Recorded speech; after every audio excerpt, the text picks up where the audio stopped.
So, yan, no, Cancer. Let's see, kamusta kayo dyan? Tignan natin sino yung nag-iisip sa inyo at anong iniisip ng person na ito, no? So, let's see, mga Cancer. Kuha tayo ng one card here for you, Cancer.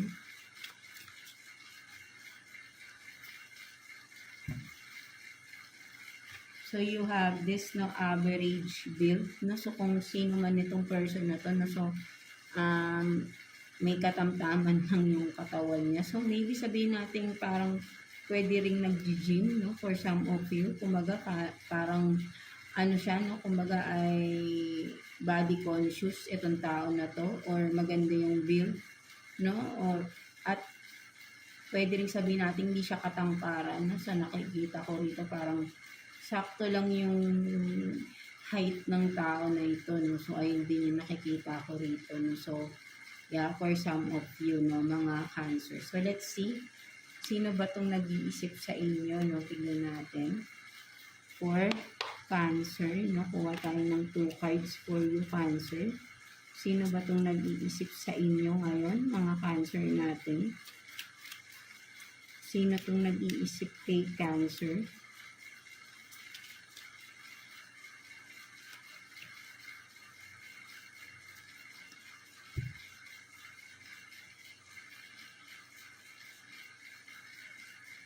So, you have this 3 of Wands and then the Hangman in reverse. No, so, ang nakikita ko rito, no, itong tao na nag-iisip sa inyo is someone na malayo, no, for some of you. No, malayo kayo sa isa't isa, no, and this person is stuck kung nasan man siya nga nandun, no, or being stuck in a situation with the Hangman in reverse.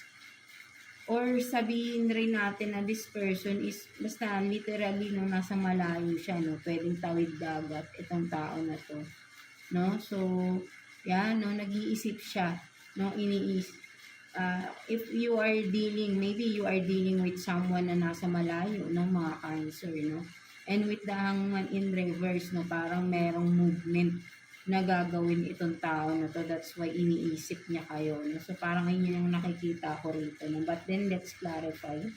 Tignan natin, no?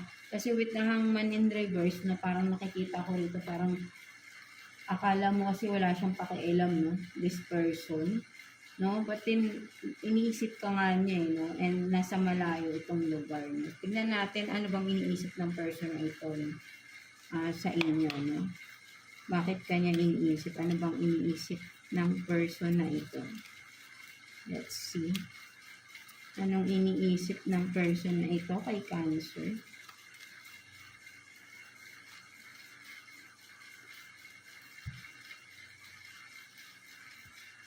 So, you have this 6 of Pentacles and then 3 of Swords.